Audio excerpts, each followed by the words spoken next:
विद्यार्थी मित्रांनो, डेली सुविचार या चॅनलवर आपले स्वागत आहे। आज तुमच्यासाठी नवीन सुविचार घेऊन येत आहोत। तर सुरुवात करूया। मन करा रे प्रसन्न, सर्व सिद्धीचे करण। मूर्ख माणसे आपापसात संभाषण करू लागली की शहाण्या माणसाने मौन धारण करणे योग्य।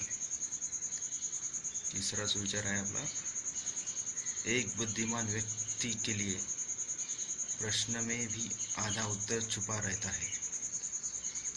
4. नेहमी हसत रहा। 5.